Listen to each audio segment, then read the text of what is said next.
तो चाचा ने सोचा अगर मैंने सिलपिल्ले दे दिए तो प्रमाणित हो जाएगा ना कि चोरी मैं नहीं करवाई है, ऐसे कैसे दे दूं? तो व्यंग में चाचा बोले तेरी भक्ति बहुत है, तू अपने घर से चल के यहां तक आई है, तो चल अपने सिलपिल्ले भगवान को बुला दे, अगर वो घर में हो तो खुद निकल के आ जाएंगे बाहर, इतना तो कर ही सकते हैं।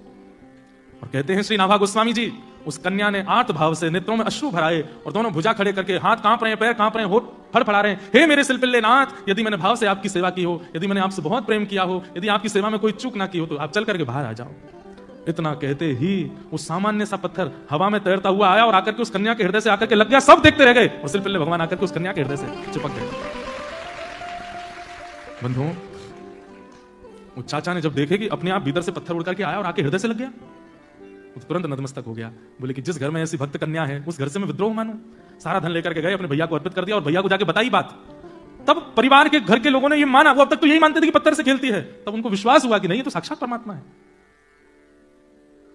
सिलपिल्ले। अब राजकन्या, उस राजकन्या का विवाह हो गया। विवाह में उसने एक ही शर्त रखी कि मैं अपने सिलपिल्ले भगवान को लेकर जाऊंगी। सिलपिल्ले नाम सुनते ही जिससे ब्याह हो रहा था राजकुमार, वो बहुत जोर से हंसा। उसी समय राजकन्या को खटक गया। वो बोले कि ब्याह तो करूंगी लेकिन इसके संग रहूंगी नहीं, मेरे ठाकुर जी की हंसी उड़ा रहा है। ब्याह हो गया, पालकी में बैठ करके जा रही थी अपने ससुराल। तो बीच रास्ते में कहीं रुके सब लोग प्रसाद पाने के लिए, और कन्या अपनी पालकी में बैठी सिलपिल्ले भगवान से बात कर रही थी। भूख लगी है, कुछ खाओगे? अरे आज तो बहुत थक गए होंगे आप, मैं अभी पहुंच जाएंगे, फिर मैं बना करके खिलाऊंगी, रास्ते में नहीं खाते, झूठा कूटा हो गया होगा। ऐसे ऐसे बात कर रही थी। तो राजकुमार, उसने सोचा सब लोग व्यस्त हैं, मैं जाके पालकी में बैठूं, थोड़ी देर बात तो करूं इससे, अभी तक मुझसे बात नहीं करी इसने। तो राजकुमार आया, आकर के पालकी में बैठा। बोले क्या बड़बड़ा रही थी तुम, किससे बात कर रही थी? तो अपने ठाकुर जी को ऐसे डलिया में, सुंदर पात्र में ठाकुर जी थे हृदय, मेरे प्राणनाथ, मेरे जीवननाथ, मेरे सर्वस्व, मेरे प्राणाधार, मेरे जीवनधार सिलपिल्ले।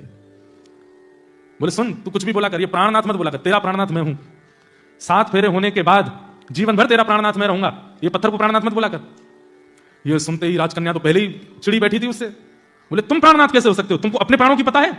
तुमको अपने प्राणों का भरोसा है? कब चले जाए? तुम मेरे प्राणों के नाथ बनोगे? अरे ये तो संसार समाज है, यहाँ विवाह करना पड़ता है कन्या को, तुमसे ब्याह कर लिया है मैंने, वास्तव में तो मेरे सिलपिल्ले भगवान तुम पर कृपा करने के लिए जा रहे हैं, तुम मेरे प्राणनाथ नहीं हो सकते, संसार के लिए पति बन गए हो, पर मेरे पति, जगत पति तो मेरे सिलपिल्ले भगवान है।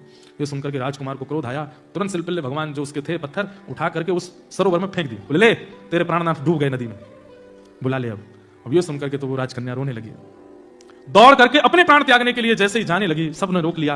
जो राजा थे, रानी, सबने उसको रोका, पकड़ा। वो चिल्ला चिल्ला करके कहे मेरे प्राण चले गए, अब मैं जीवित नहीं रह सकती, अब मैं जीवित नहीं रह पाऊंगी। यहां राजकुमार ने कहा उनमें प्राण है, वो तेरे प्राणों की रक्षा करते हैं, तूने इतना सब कुछ दिया उनके लिए, आज वो इतना नहीं कर सकते कि वो तुझसे दूर हो गए, तो अपने आप तेरे पास आ जाए, पुकार ले, अगर है भगवान तो आ जाएंगे। यहां पर राजकन्या ने भी उसी विश्वास के साथ, उसी भाव के साथ पुकारा, हे मेरे सिलपिल्ले नाथ, यदि मैंने आपकी बड़े भाव से सेवा की हो तो मेरे पास आ जाओ। देखते ही देखते उस सरोवर में से अपने आप ठाकुर जी बाहर आए और आकर के उस राजकन्या के हृदय से लग गए। स्वीकार करिए।